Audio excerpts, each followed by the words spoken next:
Muito boa noite, prezado telespectador. Hoje é quinta-feira, 20 horas, um pouco mais cedo, nosso novo horário, o encontro semanal na Conecta Mais TV, para nós falarmos sobre os fatos curiosos e que levantam questionamentos nessa semana que está passando e chegando ao seu final. E na noite de hoje, na 44ª edição do nosso programa, eu recebo Cassiano Milhavaca, mestre em História pela UX, pós-graduado em Tecnologia da Educação pelo Centro da Computação e Tecnologia da Informação da Universidade de Caxias do Sul, pós-graduado em Administração Escolar, Supervisão e Orientação Escolar em Coordenação Pedagógica em Educação à Distância, graduado em Pedagogia em História, graduado em Ciências Sociais, graduando pela Universidade Federal do Rio Grande do Sul, professor efetivo do quadro público municipal de Nova Prata.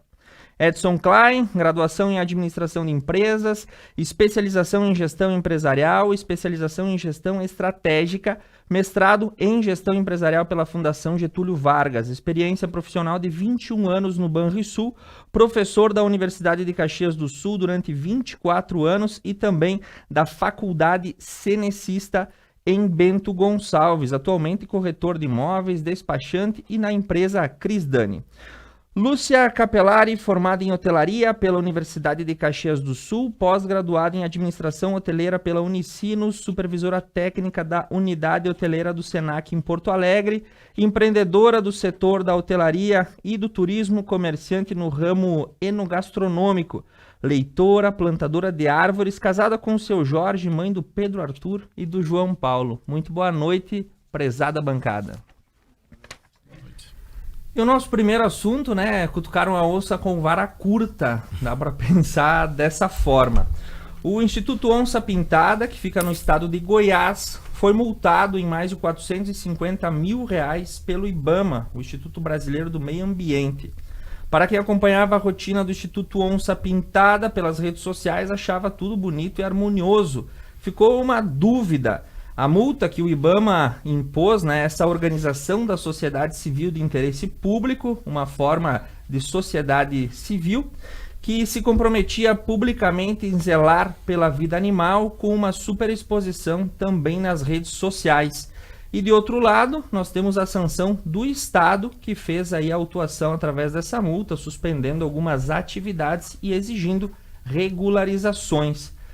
A pergunta para a bancada é como é que nós temos essa situação? Quem se expõe muito acaba se colocando na janela para ser fiscalizado ou, de outro lado, sim, é função, claro, do órgão público zelar pela biodiversidade. Ficou uma coisa paradoxa, né? Nas redes sociais, o Instituto Onça Pintada tem diversos seguidores que acompanhavam a rotina diária de tratamento dos animais silvestres, né? E uma convivência direta dos tutores com esses animais. Do outro lado, o órgão brasileiro, responsável pela fiscalização do meio ambiente, constata irregularidades, impõe uma multa e exige uma readequação. Como é que a gente dimensiona isso? Tem aquela coisa que fica também... O Estado pouco faz, quem faz acaba sendo penalizado. Tem essa balança para resolver e eu queria ouvir a opinião dos colegas, começando pela Lúcia Capelari, já que planta árvores e também lê livros. Boa noite, Lúcia, seja muito bem-vinda na nossa segunda temporada. Boa noite, obrigada, Thiago. Boa noite aos colegas da banca, o pessoal da técnica, os que nos assistem. A mim me pegou de surpresa, né? Porque eu sigo já há bastante tempo a página do Instituto Onça Pintada, mas o que eu creio é que a gente não tem subsídios para analisar as questões técnicas, né? De como eles trabalham, se o trabalho que eles fazem lá realmente tem uma função ecológica ou se é só para rede social. A questão da multa é uma multa substanciosa, né? R$500 mil aí para o que o IBAMA atuou, e eu fiquei lendo alguma coisa sobre a multa, vários aspectos, a questão da exposição. Eu acredito que a exposição dos animais que o IBAMA ou que a legislação ambiental não permite a exposição em zoológicos ou em circos, ou que utilizem os animais para algum fim. A exposição em rede eu não vejo até onde ela prejudique o animal, né? Era a maneira como que a ONG, como o Instituto tinha de arrecadar, de conseguir recursos, de conseguir patrocínio para manter o instituto. Agora, é como eu falei, as questões técnicas, assim, se colocar animais juntos, se colocar, se eles não tinham alimentação adequada, isso a gente não tem como analisar, né? O instituto se pronunciou hoje dizendo que ele vai rechaçar todas as ocorrências e que essa multa vai ser anulada. Eu vou acreditar a minha esperança ao Ministério Público, né, que verifique e averigue até onde até onde a lei está correta, até onde o órgão, o IBAMA, está atuando, ou se é algum excesso, né? Até porque a gente vive um momento em que os órgãos de proteção ambiental estão bem... Como é que eu vou dizer? Eles tiveram uma diminuição de recursos humanos e de investimento muito grandes, né? Então, talvez, também não sei até onde isso não é uma cortina de fumaça aí para outros atos, né? Que na Amazônia parece que 95% das multas ambientais, diminuiu 95% das multas ambientais, né? E aí, exatamente no momento que se diminui tanta multa ambiental por um lado, aparece uma multa ambiental e alguém que se expõe, né? Mas, como eu coloquei, a gente não tem informações técnicas para saber o que está ocorrendo dentro do Instituto, né? Sim, a questão técnica ela vai ser avaliada nos autos do seu devido processo administrativo. Fica essa dúvida, será que quem se expõe também chama atenção? Do outro lado você tem como tu colocou, Lúcia, a questão da floresta e de outros pontos ambientais que passaram por essa redução de fiscalização. Isso, enfim, é um reflexo de todo um cenário macro que a gente tem. E do outro lado alguém que se dispõe a cuidar e a zelar desses animais que acaba tendo essa situação. Técnicas à parte que serão resolvidas, chama atenção o fato, sim, da exposição e também, obviamente, de ser colocado nessa situação. Quem chega também na nossa segunda temporada, Cassiano Milhavaca, seja muito bem-vindo e boa noite. Boa noite, Thiago. Boa noite, colegas. Bom estar de volta, de novo, conversando, né? O que me chamou a atenção nesse fato, né? Primeiro que eu não sigo, tá? Não é a minha vibe, não é a minha praia muito, apesar de eu ser muito adepto das questões ambientais, eu acho que são essenciais, assim. Mas tem muitas questões ambientais que elas realmente acontecem e outras que são camuflas, né? São assim, como diz aquele provérbio, né? Muita verniz, pouca raiz, né? Mas o que me chamou a atenção, porque eu não conhecia o Instituto, né? Eu tinha ouvido falar, enfim... E me chamou a atenção que ele foi criado em 2004. Em 2010 a 2018, ele ficou sob jurisprudência do IBAMA, né? Ele consegue uma licença do IBAMA para atuar. Inclusive, vários animais, quando são resgatados em situação, né, de contrabando, enfim, iam para esse... É um cativeiro criacionista, né? Sim. E aí, depois passa, a partir de, acho que de 2018, para a Secretaria Estadual de Goiás.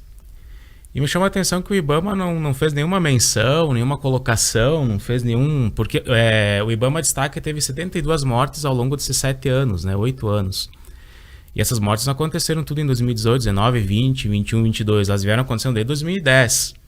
Então me chamou a atenção assim que ao mesmo tempo que o IBAMA ele está, vamos dizer assim, denunciando, né, ele está se dando um tiro no pé, porque ele está acabando de dizer também que em 7, 8 anos ele não fez nada, ele sequer foi lá visitar, conhecer, olhar, verificar, porque assim, 2, 3 anos tu já tem um excesso de mortes, né? O próprio IBAMA vai dizer no relatório deles que, eu estava lendo, né, uns trechos, enfim, que o número de mortes supera 3 vezes o de nascimento, porque teve 72 mortes, né, ao longo desse tempo, né? E o criador nasceu por 37, 38 animais, né? Hoje eles têm 109 animais sobre a guarda deles. Eu digo, então, tudo bem. Vamos, né? Se o IBAMA vê que há problemas, mas eu acho que demorou para se despertar quanto a isso, né? Então, acabou fazendo uma propaganda, assim, se houve essa exposição, né? E o IBAMA tentou trazer essa denúncia, esse apontamento, poderia ter sido antes, né? Passou muito tempo. Ao mesmo tempo me chama a atenção, e aí eu fui pesquisar um pouquinho o que era esse Instituto IBAMA, o IBAMA, não, desculpa, o Onça Pintada, e me chamou a atenção assim que, eu vou, historiador, né, vai atrás das histórias pregressas das pessoas, dos fundadores, de quem gira. Eu digo, Vai não, nas fontes. o que aconteceu, enfim. É um casal de biólogos, né, que fundou, e me chamou a atenção que um dos fundadores, que é um tal de Leandro Silva, né, ele tem conhecimento, ele tem doutorado na área de anatomia, nutrição, não sei se acho que é metabolismo animal. Inclusive a tese dele, isso que me chamou muita atenção, que a tese dele defende a caça da onça pintada como remanejo da espécie em determinadas situações, só que não especifica qual que é a situação, né? Então eu já comecei a achar estranho pelo fato de um cara que tem um instituto que cuida de onças pintadas ter uma posição dessas. Eu achei estranho, mas enfim, tudo bem, né? Ele entende como um remanejo. Uma onça pintada está em extinção no Brasil, então não sei que tipo de remanejo é esse, né? Pode ser um remanejo para outra dimensão, né? Mas daí eu acho que, né, não está contribuindo com a fauna nem com a flora brasileira nessa situação, né? E também me chamou a atenção que essa ONG ela firmou parceria com uma gigante do agronegócio para fazer um corredor de mata ciliar no rio... Até anotei aqui porque eu sou um péssimo de memória. No rio Araguaia, entre Goiás e Mato Grosso, né? Segundo a justificativa desse instituto, era um projeto que foi firmado em 2022, era para criar um corredor de mata ciliar nesse rio, exatamente para evitar que as onças e outros animais da fauna brasileira fossem às fazendas, né? Acabassem matando bezerros, animais das fazendas. Então essa mata ciliar facilitaria, resolveria isso aí. Aí eu já fiquei ressabiado, porque eu digo, poxa, né? O cara tem uma posição de caça, a onça tem essa outra posição da questão, né, desse acordo, enfim. Mas aí eu tô indo muito adiante, muito longe, né? O que me chama a atenção ainda da questão... E aí eu fui olhar o Instagram, ali o Facebook, eu não conhecia nada sobre o Instituto. Chamou a atenção isso que o Stavão estava comentando agora antes, né? Que aquilo que o IBAMA coloca realmente tu vê lá, né? Tu vê aquela coisa do uso dos animais selvagens como tratados como animais de estimação. Sim. Muitos animais juntos ali tu tem predador e presa juntos em mesma foto, né? E o IBAMA também destaca que dentre as várias, a morte dessas 72 espécies ali foi por negligência. Uma delas que me chamou muita atenção foi a questão do uso do veneno para ratos, que acabou contaminando e matando aves. Então, eu achei meio eu acho que tem muito angu nesse caroço aí. Eu acho que talvez agora o fato dessa exposição, né, possa trazer mais, né? O Ministério Público acho que deu 5 dias, né, para que eles apresentassem um projeto viável então acho que aí é um bom começo, né? Se é uma instituição séria, correta, ela vai buscar apresentar um projeto viável realmente de educação ambiental, de proteção, né? E de manejo de consciente, fauna, né? Agora, eu vou te dizer uma coisa, cara, como professor, tá? Educação ambiental para aquilo ali que eu vi ali nas redes sociais não me parece ser assim. Eu não usaria, por exemplo, como um exemplo, sabe? Sim. Porque eu acho meio que tu tá, vamos assim, humanizando os animais ali, né? Bonito ter uma onça no quintal de casa. Tu tá fazendo carinho, tu tá mostrando ela no cotidiano. Mas eu acho que o interessante para a educação ambiental é compreender que os animais eles têm um lugar na natureza, fazem parte de um ciclo biológico e a gente tem que respeitar isso por causa disso. Tem que respeitar a natureza por causa disso. Por causa desse ciclo biológico, e quando é quebrado, você vão outras tragédias. Eu não sou da área ecológica, mas enfim, eu acho que esse é o tipo de educação ambiental, né? Que se deve ter. Lógico, tem a questão desses animais que vão precisar abrigos, que tem aquela dificuldade depois de se reingressar na natureza, enfim, mas isso eu acho que é uma questão do IBAMA, dos órgãos competentes, mas eu acho meio estranho também essa exposição, essa forma de exposição, né? Então, se a ideia é arrecadar fundos para a questão ambiental, então acho que se pudesse gastar mais tempo para expor o que são essas questões ambientais, como elas acontecem, né? E de que forma você poderia fazer isso. Eu acho que, se bem que lógico, é mais bonito, tu tem mais likes no momento que tu tá acariciando uma onça pintada. Exatamente. Mas acho que não é por aí, né? Exatamente, essa questão até que ponto vai a racionalização, né? O animal, ele tem o seu lugar para ficar, né? Exato. Professor Edson Klein, seja muito bem-vindo de volta à nossa bancada. Eu que agradeço. Uma boa noite para a Lúcia, para o Cassiano também, né? Prazer conhecer. O Jorge eu conhecia, né? Conhecia, né? Faz tempo que eu não vi mais ele, mas conheço o Jorge. Bom, eu fui dar uma olhadinha também, o negócio, eu tô mais ou menos que nem o Cassiano, aí não é muito minha praia, né? Não, e aí hoje eu tirei um tempinho para dar uma lida e coisa, mas a primeira coisa fui ver lá da criação, 2004, 2018, e principalmente o processo ali, a visão, missão, visão, valores, né? E aí se nós olhar aí para o que você falou, né, Cassiano, tá mais ou menos dentro, né? Se eles seguissem isso à risca, né? A missão e a visão e valores deles, né? Que a gente fala muito em administração de empresa, né? Mas a princípio, pelo que deu para perceber, alguma coisa não estava correto, né? Mas o que me chama mais atenção, né? Dentro desse contexto, nós comentamos antes de iniciar também, é justamente essa, eu acho, mais uma briga de... E aí, entrando no que a Lúcia falou, tá? A gente chama de dona, né? Não. Acho que não, né, Lúcia?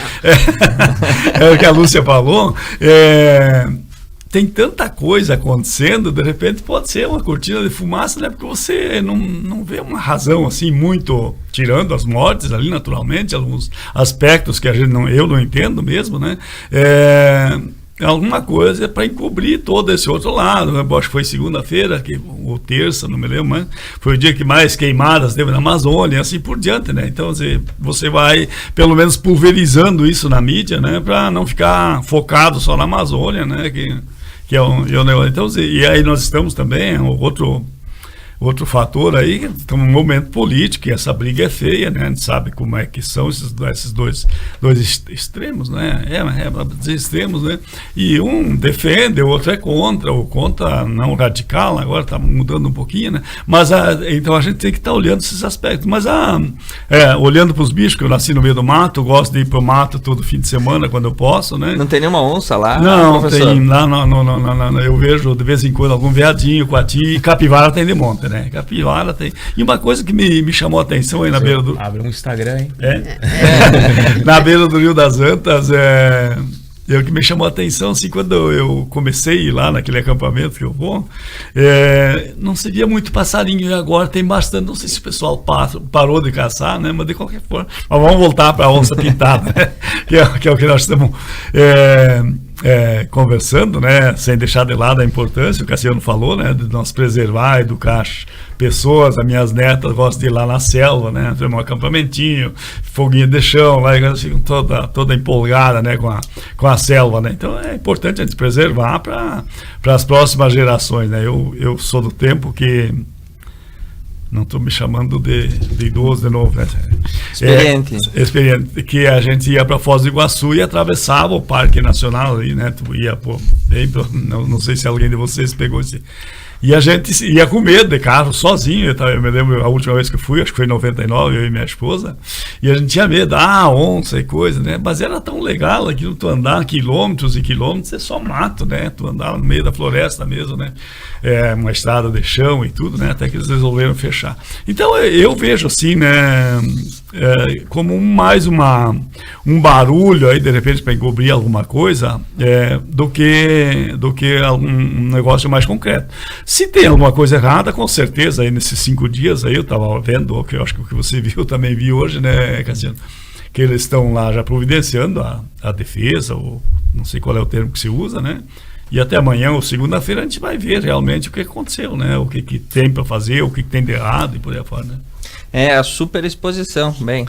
Eu esqueci de falar disso. É o telhado de vidro, né? Eu sempre dizia, quando nós só tinha as máquinas fotográficas, aquelas antigas, com 12, 24 poses. Né? De vez em quando tu conseguia pegar algum lance, né? Agora não, né? Eu dizia para os alunos na universidade, né?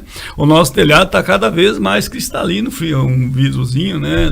Fininho, né? Qualquer coisinha que você fizer aparece, né? Se sair um pouquinho fora do normal, a gente está aparecendo. Se isso para os dois lados, né? Tanto positivo quanto negativamente. Só que a tendência nossa é sempre olhar mais para o lado negativo, né? As coisas negativas têm um impacto maior, né? E por falar em superexposição, no próximo bloco a gente tem uma festinha no Instagram que um pouco saiu, deu falada, né? A Premier da Finlândia, que acabou saindo aí nas suas redes sociais, se super expondo numa festa bastante caliente, por assim dizer. A gente volta em 2 minutos.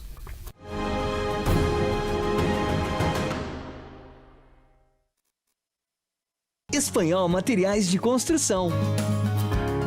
Depósito com estoque necessário para atender a produtividade de sua construção.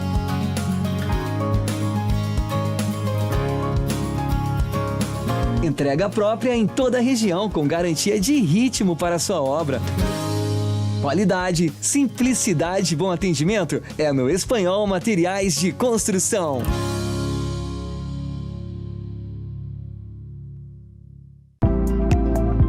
Dinox Corrimãos, excelência em corrimãos, sacadas e mezaninos de aço inoxidável e vidro. Fabricação e montagem com alto padrão de qualidade em todos os produtos. Atendemos todo o Rio Grande do Sul. Nossa linha de produtos é personalizada para cada cliente. Acesse dinoxcorrimãos.com.br.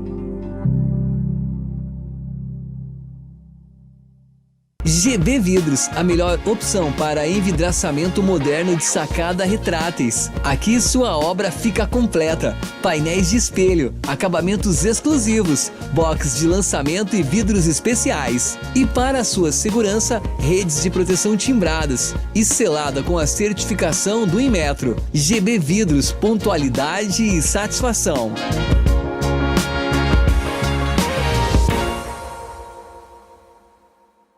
Vestibular UX Campus de Nova Prata. Prova online todas as segundas e quintas. Acesse ux.br e inscreva-se. A Service Contabilidade está no mercado há mais de 25 anos, oferecendo serviços de contabilidade e assessoria em várias áreas. Com unidades em Nova Prata e Nova Bassano, a Service Contabilidade está perto de você em todos os ambientes. Sua equipe oferece experiência, inovação e proteção para sua empresa e seu negócio. Service Contabilidade. Seu crescimento, nosso compromisso.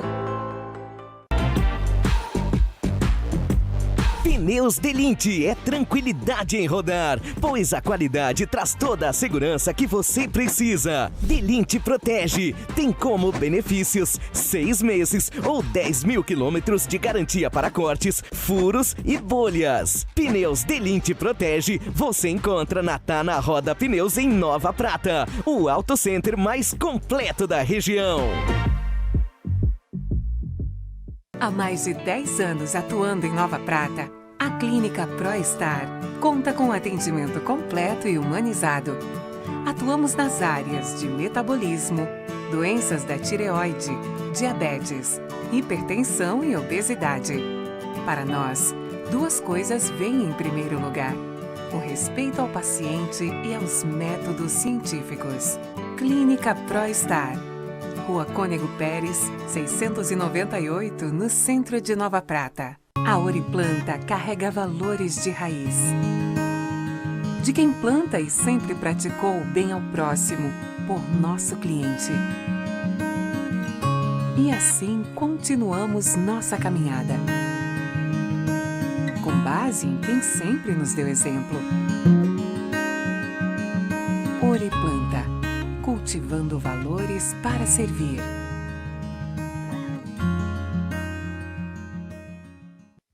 Apartamentos de excelência e que você já conhece tem a marca Arcier Construtora. Apresentamos nosso novo empreendimento. Residencial Amabile Maria, no bairro Sagrada Família, com localização privilegiada. Sua família terá uma nova e incrível experiência, com apartamentos projetados conforme o lar que sempre imaginou. Excelência nos diferenciais, com a confiança de sempre. Conheça um novo. Residencial Amabile Maria. O que é ter saúde para você? Ter energia para aproveitar a vida do seu jeito? Se equilibrando entre alguns imprevistos e grandes alegrias? A gente acredita que essa seja uma boa receita. Afinal, manter a felicidade é um hábito saudável. E sobre cuidar de saúde, a gente entende. Somos a Unimed.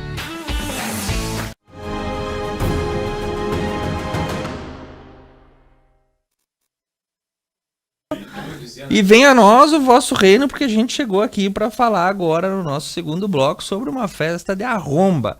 Foi muito longe do Brasil, aliás, muito perto do Polo Norte e do lado da Rússia de Putin. A premier da Finlândia resolveu dar uma festa de arromba no seu Instagram e na residência oficial do governo, né, a residência de verão. Até parece que ela fez a escolinha do Boris Johnson. E os vídeos circulam pela internet, deu o que falar e ela se desculpou e disse que é uma pessoa humana e que isso é coisa que, né, todo mundo pode fazer uma festa. Enfim, o que fica... E a pergunta é... Você é um premier de estado, tu tá numa situação de fronteira com um país em guerra, e aí tu resolve fazer uma festa casa-amiga na casa de verão do governo finlandês. Professor Edson Klein, que suas festas na faculdade eram memoráveis. Saudades. Não só na faculdade, mas sempre tinha uma galera 10, né? Graças a Deus. Sempre tinha, não tem. Então eu tava, quando chegou o negócio, outra primeira coisa que me veio à cabeça foi do Boris Johnson, naturalmente, né? Com as baladas dele lá, as festas lá durante a pandemia, né? E a gente podia...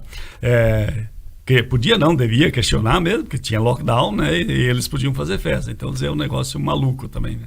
Mas aí eu voltei, como eu sou o mais idoso da turma, eu voltei lá para a década de 90, né, com o Boris Yeltsin, né, da União Soviética, né, que às vezes ele tinha que ir meio amparado, né, para as cerimônias, porque ele estava sempre azulzinho, né, estava pronto, né? A vodka funcionava. Então, aí nós podemos pegar e fazer uma viagem no tempo, o impacto que tinha isso lá atrás e o impacto que estão tendo essas coisas agora mesmo, do Boris Johnson na Inglaterra, né? E agora da menina lá na Finlândia, né? E antes a mídia, antes que tinha televisão e por aí afora, né? Nós tinha acesso aí, mas não todo mundo tinha acesso, e também eu acho que a nossa capacidade de análise crítica, avaliação disso aí, ela passava um pouquinho de lado, né? Agora com a pandemia aí do Boris Johnson, o bicho pegou, né? Aí a coisa foi mais pesada, né? E a mídia vai para cima, e aí você começa a ter gente que vai se engajando aí, tanto positivo quanto negativamente, né? Então, essa avaliação é que pega. Agora, quando nós vamos para essa guria lá da Finlândia, em primeiro lugar nós temos que colocar... Sanna Marin é o nome dela. Sanna Marin. Festa da Sanna. Festa da Sanna, pelo jeito, muito, muito boa festa, né? Pena que eu não fui convidado. Certamente não ia conseguir entrar, porque aí um detalhe importante, eu estava lendo também, procurando me inteirar um pouquinho mais, né? Além do que a gente já tinha visto na mídia aí, ela tomou todo o cuidado, e aí é evidente, né, para a gente... também ter não ficar falando besteira não seria o termo adequado, mas ela tomou cuidado, o pessoal da segurança dela, da segurança lá, ver quem podia ir, então dizer, eram realmente pessoas selecionadas, né? Então qual é a conclusão que dá pra gente tirar disso aí? Tu seleciona, mas quando você tá numa festa, tu sabe como começa, não sabe como termina, né? Toma um traguinho, ela foi fazer lá exame toxicológico, né? Deu negativo, tá? Ela admitiu que tomou alguma bebida alcoólica, mas o resto não rolou, né? Então, aí nós voltamos para o telhado de vidro, né? Que nós falamos no bloco anterior, e estava falando antes do início do programa, né? Essas exposições aí vão estar cada vez mais, então mesmo que talvez tivesse havido alguma recomendação de não fazer vídeo, usar telefone celular, essas porra de coisa que tem que a gente tem na mão hoje, né? Nós podemos voltar para a reunião de 20 de abril, né? De 2020, lá, a reunião ministerial aqui no Brasil, né? Também saiu toda, é aquela loucura. Então nós vamos ver até onde que a gente pode ir, né? Claro que aí nós estamos fazendo uma alusão a uma festa que foi promovida lá na casa de verão, né? Do governo finlandês, né? Mas aí também eu sempre digo, se nós comparar a Finlândia com o Brasil, né? Dá um gap bastante grande, né? Dá. Educação, renda per capita, é uma loucura. Dá para passar um bonde. Ética, tudo, né? Todas essas coisas aí nós podemos também comprar. Então Tanto é que a Finlândia é um dos países mais ricos da Europa. Exato. Os países do sul aguardam um turista finlandês vir passar férias e gastar dinheiro na Espanha, na Itália, enfim, porque eles são, de fato, um dos países mais ricos de toda a Europa. Perfeito. E acho que é um dos maiores IDHs ainda. Quando eu tenho que parar, tu manda dar um grito ali, né? Dá um grito forte. Né? Então, eu volto de novo para a situação do ser humano, ou mesmo aquela brincadeira que você estava fazendo. Eu sempre gostei de uma festa, né? E a universidade, eu mesmo no banco, no tempo do Banrisul, a gente fazia muita festa, a universidade muito mais, ainda até pela idade da galera, né? Então, uma coisa que eu sempre tomava cuidado, né? E eu acho que ela lá, eu não vi muita coisa dela, né? Foi mais as amigas ali. Eu sempre ia para Altair, ia para Programas, ia para o Moinho, ia para... Eu curti essa parada até agora, uns 5, 6 anos, eu larguei não sei se foi a idade que largou, mas tudo bem, eu larguei. Não sabe se foi por escolha ou por necessidade. Por necessidade. Então eu sempre cuidava um pouquinho, né? Porque não era o Edson que estava lá. Era o professor da universidade, o professor, né? Então, a gente tem que tomar esse cuidado, né? A exposição, então tudo que eu fazia, cuidava para não me passar muito, né? Em termos de trago e coisa, para não... Então, Cassiano, tu foi convidado para a festa da Sana? Não foi. E aí, se fosse? Eu ia. Eu ia. Mesmo sendo chefe de estado, eu acho que eu ia igual. Ela teve outras polêmicas também. Vamos chamar de polêmicas, né? Teve um caso em 2021 também, que filmaram ela numa danceteria, numa boate em plena pandemia também, né? Não sei se vocês lembram que teve uma época das fotografias também, quando ela assume eu como premier, que ela fez umas fotos de blazer sem nenhuma, né? Que foi muito polemizado e tal. E daí na época se levantou uma tag, né? Todos com a Sana, né? Deve ser Sana. Que as mulheres começaram, né? Inclusive muitas artistas, muitas pessoas conhecidas começaram a fazer fotos semelhantes a ela, enfim, para ter essa posição de apoio. Mas vamos combinar, ela tem 36 anos. Ela foi uma das mais jovens, eu acho. Autoridades ali do mundo, não sei se... Do mundo, sim, do mundo. Hoje é só o Chile. Então, eu disse, e quem não, né? Quem não bota o pé na jaca? Eu acho que é a tal da válvula de escape que Freud fala, né? Até porque a adolescência hoje, ela vai até perto dos 40, né? No meu caso, até 60. Olha ali. Sempre é uma boa perspectiva, professor. Sim, com certeza. Então, e me chamou a atenção a fala dela, né? Porque ela teve que se desculpar no dia seguinte, sim, né? E ela teve que até fez exame toxicológico lá para provar, porque estavam já a oposição já inventou lá que não era só bebida de álcool, que aquilo induzia que ela estava usando drogas também, enfim, né? É que tu tem sempre na questão política sempre ou tu anda na linha, como tu mesmo coloca, né? Porque tu tá representando um estado, você representa alguma coisa, nunca é só você, né? E quando tu tem uma oposição, qualquer deslize pode ser fundamental para que você possa estar saindo desse cargo, desse espaço. Eu sempre digo assim, né? Quando a gente está numa instituição, era no banco, agora no lar do idoso lá, o pessoal hoje me chama, presidente, tu perde a tua identidade pessoal. Tu passa, tu tá representando uma instituição. Na universidade, professor, onde eu ia, professor, hoje na rua ainda me chamo, já faz 2 anos, um ano e meio que tô fora, né? E é assim, então a gente perde um pouco essa identidade também, pessoal, né? E tu passa a representar a organização direto, né? Agora esse cara. Eu cortei o Cassiano. Não, mas eu acho que tem que se balizar pela ética, né? Eu acho que tu tem que botar um parâmetro de ética. Tem coisas que ferem muito né? Tipo o Boris Johnson, né? Que estavam comentando aqui. Eu acho que o único deslize dele foi ter feito uma festa na pandemia. Fora isso, o que tem de mais? Ela também estava em férias, né? Eu acho que o único deslize dela foi ter feito uma festa, divulgado essa festa na rede social, sendo que a festa foi numa residência de verão oficial do governo. Pelo que eu vi, ela não divulgou, né? Vazou. Eu acho que ela não divulgou, ela deixou privado, mas para 100 pessoas, se tu divulgar para 5, 6 pessoas, tu já tá correndo risco Diz de que isso vazar, segredo de 3 o diabo fez, imagina de 100, né? Então, Por isso que o todo mundo vem pra festa, mas ninguém faz history do que o tá Mário acontecendo. Sérgio Cortella, não sei de quem que ele copiou também, não sei. Ele diz assim, tudo me é lícito, mas nem tudo me convém, né? Sim. mas eu achei legal a colocação dela. Né? Ela disse bem assim, ó, quero acreditar que as pessoas olham para o trabalho que fazemos e não para o que fazemos no nosso tempo livre.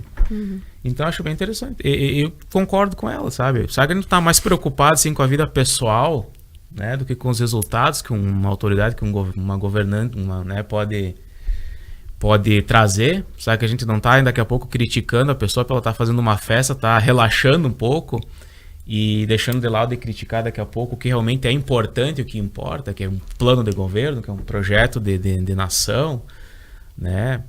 Então, eu acho que o que ela faz, lógico, né? Acho que poderia, que eu não comentei, ser pauta na ética, né? Tem coisas que eu acho que não... mais um pouquinho, né? Imagina a pressão que um governo desse estaria recebendo agora em função da guerra da Rússia, né? Entrar para a OTAN, lá eles fizeram o pedido e o Putin ameaçando lá. E deve ser uma panela de pressão. Todo né? mundo tem aquele momento para relaxar. Olha o tudo, Itamar, vocês lembram da época do Itamar Franco, carnaval. cara, que ele foi curtir o carnaval na Sapucaí, virou capa da Veja do lado daquela modelo, quase custou. Os dois e nós já estávamos com uma redemocratização já esfacelada, né? Sim, com era cara... O Tancredo ia assumir primeiro presidente com voto direto, morre. Entra o Sarney, aí entra o Collor, agora vai, aí o Collor impeachment, aí tem o Itamar e o seu topete lá, né? Aí o Tomete, eu acho que o Itamar é o mesmo esquema dele, da Sani. E a mesma coisa do Boris. Acho que, tipo assim, faltou um pouquinho quer dizer, sobrou um pouquinho de ingenuidade. Sabe? De entender qual é que é a tua, como tu comentou. De entender que tu tá representando algo mais que só a tua pessoa. Cara, o Itamar aquela vez quase que custou o governo. Foi pesado que nem pastel de batata. Viu? Lúcia Capelari.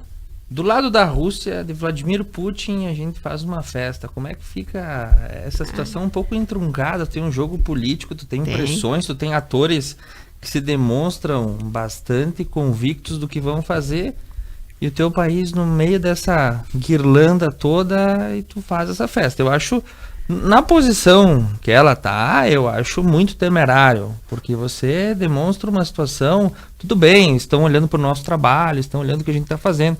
O teu país do lado com um arsenal, distribuindo tudo isso num vizinho próximo teu e te ameaçando diretamente.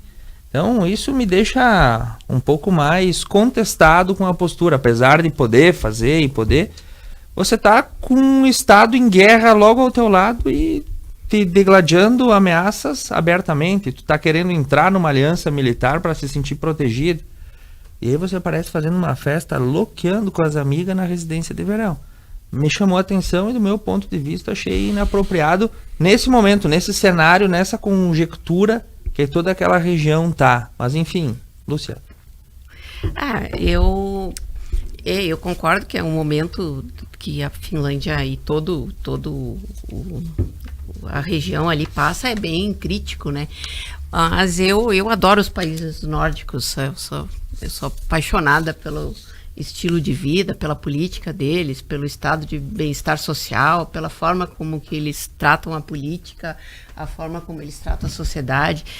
Eu acho que a gente podia olhar um pouquinho para eles, né? Então, e também gosto muito da Sanna Marin. Ela tem uma postura, é um governo, né, de mulheres, né? São 5 mulheres que governam a Finlândia hoje. E eu acho que ela foi perfeita hoje, quando ela se dirigiu e ela colocou que ela não fez nada ilegal, nem imoral. Ela fez algo que não estava adequado. E é isso. Eu acho que é essa postura que ela tinha que ter, que não é adequado. Não é imoral, não é ilegal. Não dá para comparar com o Boris, porque o Boris estava numa situação ilegal, né? Porque ele mesmo tinha decretado um lockdown e ele mesmo estava descumprindo o impeachment, né? Que foi por ele decretado. Ela não estava fazendo nada ilegal, nem imoral, mas é inadequado pelo momento não é nem pelo momento, é pelo rito do cargo, né? Ela representa um país, então não seria adequado, vamos assim dizer. Mas isso não é dela, né? Como o Edson colocou aqui na reunião ministerial ali, gente. Por exemplo, quando um presidente, um primeiro-ministro, um premier, ou um rei, ou qualquer pessoa que representa uma nação, um povo, uma coletividade, fala palavra chula, fala palavrão, é grosseiro, ele também está... não está seguindo o rito do cargo dele, né? Então, eu até acho que dançar é mais bonito que dizer palavrão, com toda a sinceridade, sabe? Eu sempre falo a questão do palavrão. Se tu tens os teus filhos numa escola, teus netos numa escola, e o teu diretor vai na escada da escola e começa a dizer um monte de palavrão, o que tu vai fazer? O mínimo que tu vai fazer é tirar a tua criança da escola, né?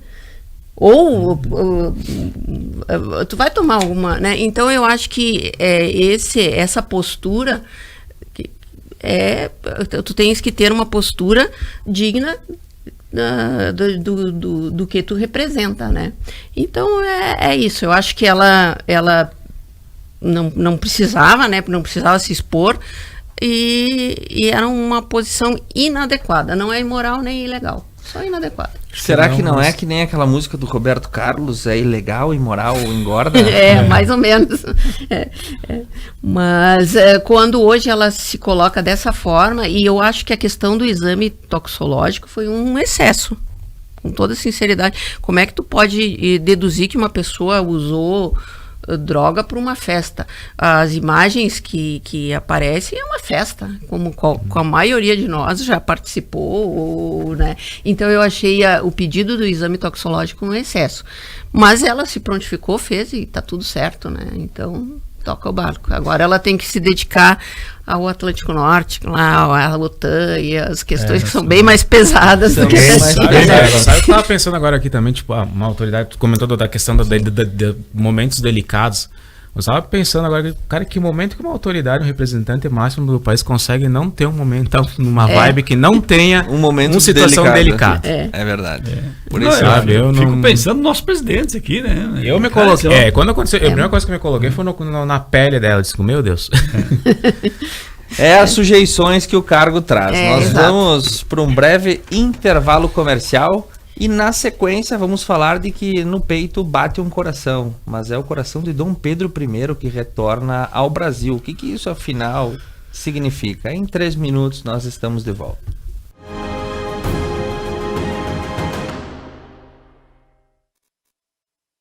A Oriplanta carrega valores de raiz. De quem planta e sempre praticou o bem ao próximo, por nosso cliente. E assim continuamos nossa caminhada. Com base em quem sempre nos deu exemplo. Oriplanta, cultivando valores para servir. Há mais de 10 anos atuando em Nova Prata, a Clínica ProStar conta com atendimento completo e humanizado. Atuamos nas áreas de metabolismo, doenças da tireoide, diabetes, hipertensão e obesidade. Para nós, 2 coisas vêm em primeiro lugar: o respeito ao paciente e aos métodos científicos. Clínica ProStar, Rua Cônego Pérez, 698, no centro de Nova Prata. Apartamentos de excelência e que você já conhece, tem a marca Arcier Construtora.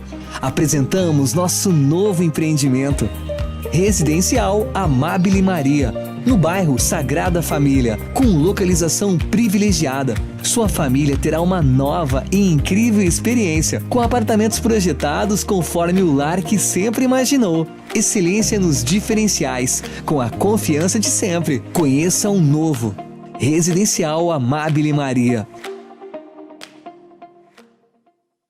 Mais uma novidade para os clientes da Adilnet Telecom. Agora você pode assistir seus filmes, séries, programas de TV, realities e programação infantil favoritos na Paramount.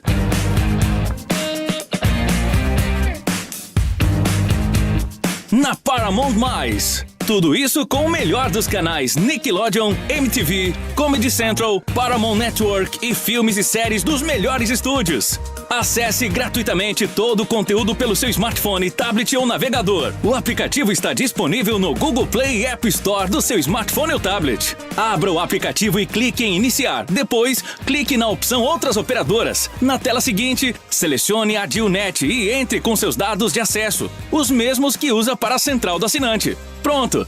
Mais entretenimento em um só lugar. Com programação para toda a família. É na Paramount+.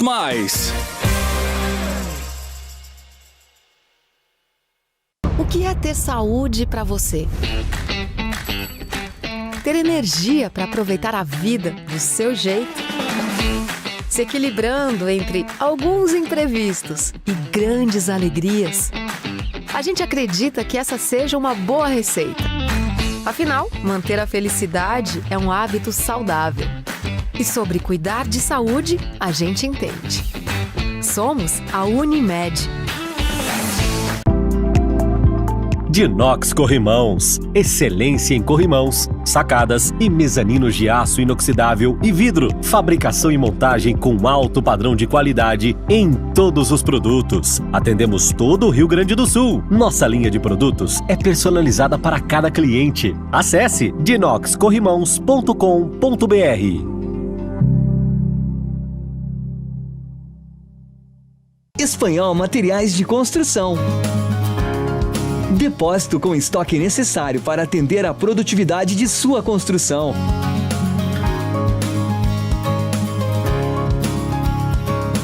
Entrega própria em toda a região com garantia de ritmo para sua obra. Qualidade, simplicidade e bom atendimento é no Espanhol Materiais de Construção.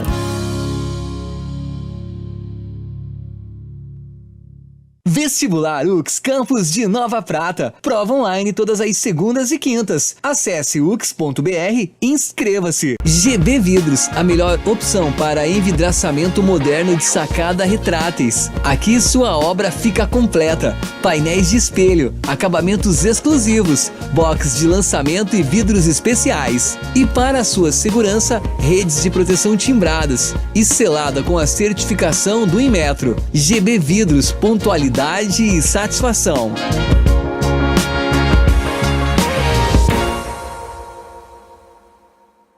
A Service Contabilidade está no mercado há mais de 25 anos, oferecendo serviços de contabilidade e assessoria em várias áreas. Com unidades em Nova Prata e Nova Bassano, a Service Contabilidade está perto de você em todos os ambientes. Sua equipe oferece experiência, inovação e proteção para sua empresa e seu negócio. Service Contabilidade. Seu crescimento, nosso compromisso.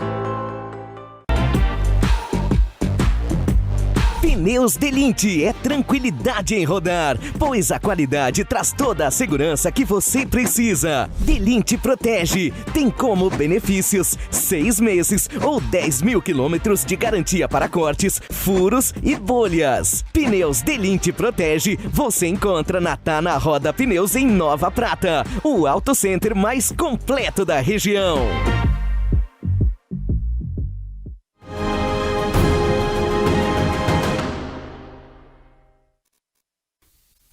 Muito bem, no nosso último bloco vamos falar sobre um coração que atravessou o oceano quase que numa profecia em uma cerimônia de estado, ou será algo meio beatificado? Um movimento que eu não consegui entender. Mas antes disso, um abraço para a dona Carmen Corso, a Maria de Lourdes Pagnoncelli, também a Marli de Itade, a Daiane e o Eloir, que estão esperando um bebê, segundo a Eduarda, que está aqui nos bastidores. Coração de Dom Pedro I sai de Portugal e vem para o Brasil, uma cerimônia de status, bandeira do Império hasteada hoje. O que foi esse movimento? O que é em torno... Eu fiquei nos bastidores, a gente comentava, um pouco perplexo, o que isso simboliza. Aí fui remeter algumas situações que sejam parecidas ou análogas as relíquias católicas dos santos que estão preservados no Vaticano, em outros tantos santuários, mas aí você tem um cunho religioso. Mas o ex-imperador brasileiro e o seu coração preservado que vem de Portugal para cá e é recebido e entonado e exposto, O que isso simboliza em 2022? Uma saudade da monarquia ou algo como, né, nostálgico? Cassiano Milhavaca e o seu cunho de historiador, como é que tu nos explica esse coração no formol? Há quantos anos, Cassiano? Quase 200 anos. O Dom Pedro I ele falece em 1835, com 36 anos. Né? Ele não teve uma vida muito longa, teve uma vida agitada, o Dom Pedro I. Né? Deixa eu contar por que o coração tá lá, pra mim, que eu acho que é bem interessante, né? A gente tá se perguntando por que o coração tá lá na igreja da Lapa, no Porto, né? Ele vem pro Brasil em 1808, junto com a família real, fugida, né? Dom João VI foge lá de Portugal, de Napoleão. Todo mundo tentou guerrear com Napoleão, os portugueses. Por isso que eu digo até hoje que se eu queria estar na cabeça de uma pessoa, era do Dom João VI, para entender se ele foi estratégico, inteligente ou medroso, como todo mundo, a história também conta, né? Mas o Dom Pedro I vem para o Brasil com 9 anos de idade, aqui ele faz as amizades, aqui ele praticamente cresce, passa a juventude dele, né? Era um cara bem agitado, hoje daria para chamar um hiperativo, como a gente tem o costume de falar, né? Tecnicamente um monarca no Brasil. Um monarca no Brasil. Ele tem todo aquele movimento, né? Em 1822, quando que o pai dele, em 1821, volta, né, para Portugal, onde que tem a Revolução Civil lá portuguesa, em que a burguesia toma de novo o poder e o Dom João VI volta para lá, aceita, né, se curvar diante, deixa de ser um rei absolutista para se curvar diante de uma carta de direitos. E aí começa toda aquela questão que vai culminar na independência do Brasil, quando que eles querem recolonizar de novo o Brasil, que o Brasil tinha sido elevado à categoria de reino, né, reino junto a Portugal. E aí Dom Pedro ele é um dos protagonistas da independência. Fato que faz com que o coração dele volte 200 anos depois agora, né? Quem comemoração os 200 anos da independência do Brasil. Que bela comemoração. Mas enfim, ele em 1822, né? Não só da vontade dele, mas induzido pelas elites, né, brasileiras que já estavam muito acostumadas já com a política internacional, com o comércio internacional que foi aberto em 1808 com a vinda do Dom João VI, né? Ele é induzido, né, meio que, vamos assim, junto com todos esses amigos, né, um deles José Bonifácio, muito famoso, ele vai proclamar a independência do país. E depois, mais tarde, lá em 1832, eu acho que ele volta, né, para Portugal, porque ele, quando falece o pai dele, em 1826, lá em Portugal, o trono fica vago e ele abdica do trono lá de Portugal, mas deixando para a filha dele, que é a Dona Maria da Glória, né, que ia ser a Maria II lá em Portugal, porque a Maria I tinha sido a avó do Dom Pedro I.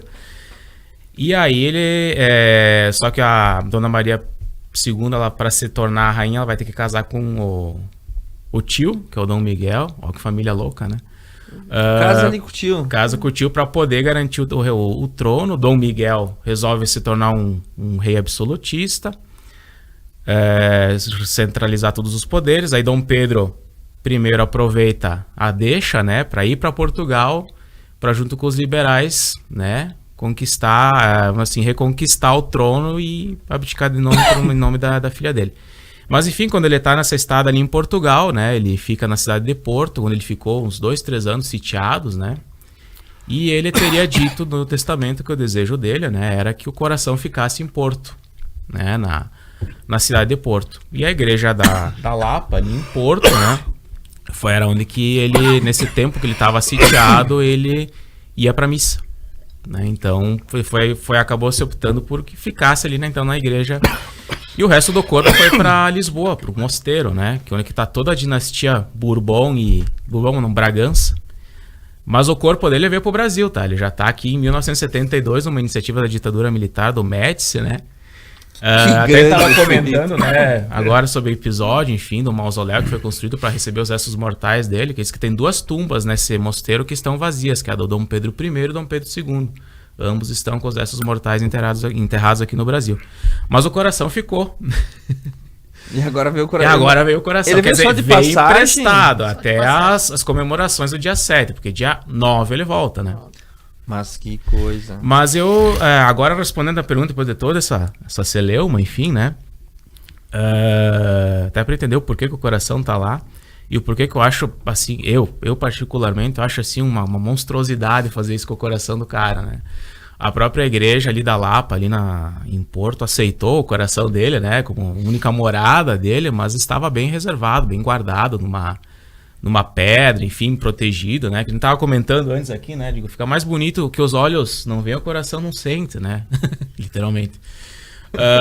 E aí, então tá ali protegido ali, tu sabe que tem o coração. Agora, tu expor um órgão humano de mais de 200 anos, o tamanho de uma cabeça quase. Sendo encaminhado ali, né? Com honrarias de Estado, uma aí, jarra com... Eu quero dizer pra você, assim, de tudo isso aqui que eu achei mais estranho, que quando saiu essa notícia, né? Muitas pessoas iam me mandando pra mim essa notícia. Muitas pessoas me mandaram pra mim por WhatsApp, por e-mail. Ó, tu ali que gosta disso, ó, tu que é historiador, ó, tu que estuda isso. Vai lá ver o coração.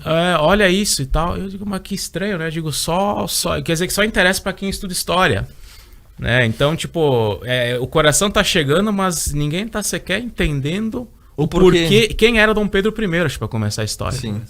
Ninguém tá entendendo o porquê que o coração tá vindo, se bobear, ninguém tá conseguindo entender o que é 200 anos de independência do Brasil.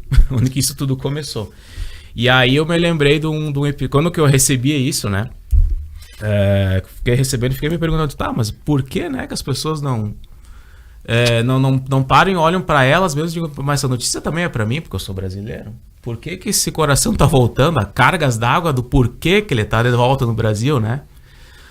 Eu me lembrei do Hobsbawm, da Era dos Extremos, que ele tem uma fala bem interessante, né? Tu também estudou comigo um pouco o Hobsbawm. Sim, eu estudei mais, mas tu gostou do Hobsbawm, né? Eu gostei. Foi um daqueles que eu gravei como os bons. O inglês é bem interessante ali. Ele coloca do presentismo, né? Que diz que as nossas gerações sofrem de um presentismo constante, a gente não consegue furar a bolha do presente, tá sempre enterrado com a cabeça, que nem avestruz no buraco, né?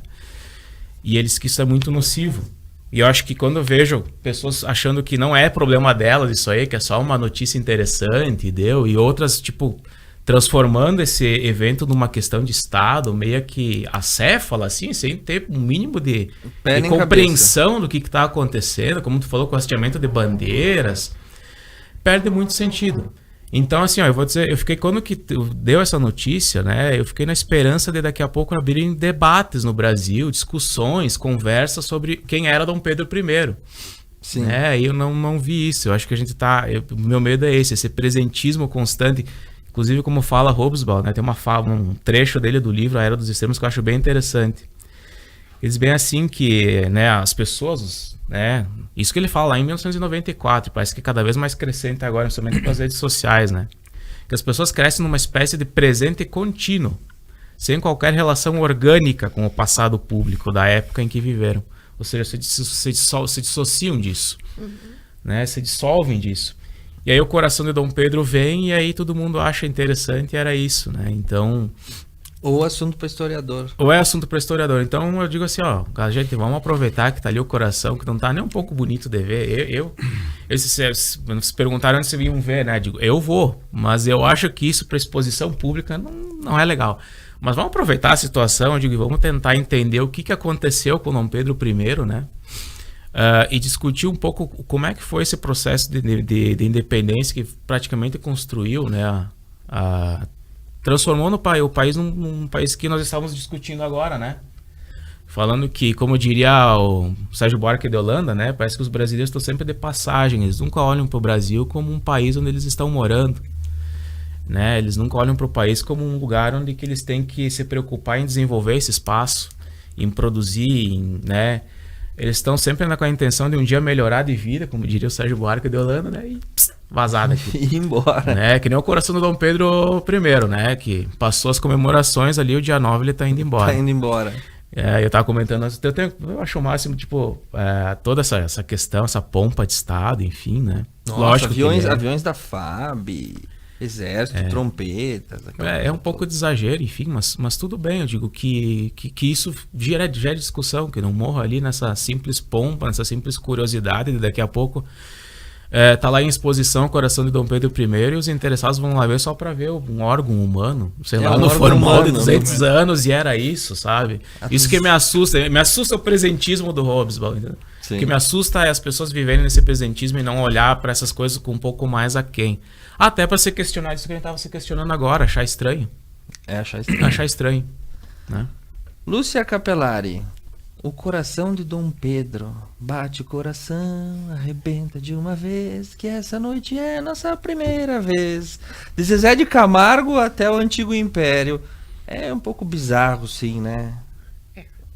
Eu acho um pouco mórbido, um pouco patético, né? Não entendo. É muito legal ver a perspectiva histórica colocada pelo Cassiano, né? Que ele coloca uma perspectiva, nós damos opinião, né? Sim. Nós somos historiadores, então é bem diferente as colocações. Mas o que eu achei estranho, assim, a comemoração do bicentenário da independência brasileira está tão pouco comentada, tão pouco... eu acho que nós, como os brasileiros, nós teríamos o direito e até o dever de comemorar, né, esse bicentenário. É uma coisa importante de nós como nação, nós como Brasil, né? O Brasil não é uma bandeira, o Brasil não é um governo, o Brasil é todo esse contexto, né? E o bicentenário está sendo passado e como o Cassiano colocou, muito de repente vai ficar, o que vai ficar marcar o bicentenário da independência do Brasil, a vinda de um órgão, de uma pessoa que a maioria dos brasileiros nem sabe quem foi, o que fez e qual foi a importância dele, né? Tem um coração num jarro. Né? Eu não sei a quem compete as comemorações, essa pauta de comemorações do bicentenário, né? Mas eu teria tantas ideias. Eu não sei porque não me perguntaram o que nós poderíamos fazer em vez de trazer um coração. Eu teria várias ideias de como comemorar 200 anos de independência, né? Por exemplo, poderíamos ter feito uma Olimpíada estudantil entre alunos de Portugal e Brasil, e o prêmio seriam medalhas com os heróis da independência, né? Nós poderíamos fazer uma grande festa literária luso-portuguesa, nós poderíamos fazer um corredor, já pensou fazer um corredor de árvores entre o Iapoque e o Chuí? Coisa linda, que não ficaria, né, na história, ou plantar em cada cidade do nosso país, em cada vila, uma muda de pau-brasil, sabe? Não, o que vocês fizeram? O que o Brasil fez no bicentenário da independência? A gente trouxe um coração. O coração do Dom Pedro. Eu, particularmente, isso é a opinião, né? Eu acho mórbido e acho patético. Acho patético também, nós, como república, tá hasteando bandeira de império, né? Esse revival eu não entendi ele. Tipo, pegar uma coisa que já está em desuso e coloca ela aí. Fica meio... Outra coisa, tu recebeu o coração com honras de chefe de Estado. De chefe de Estado, né? Sim. A impressão que se dá é que nós não temos capacidade de receber chefe de Estado, porque deveríamos estar recebendo chefes de Estado para comemorarmos o bicentenário da independência, né? Então, eu achei... o fato concreto de ir ver um órgão, um coração lá meio mórbido. E a solenidade meio patética. Edson Klein.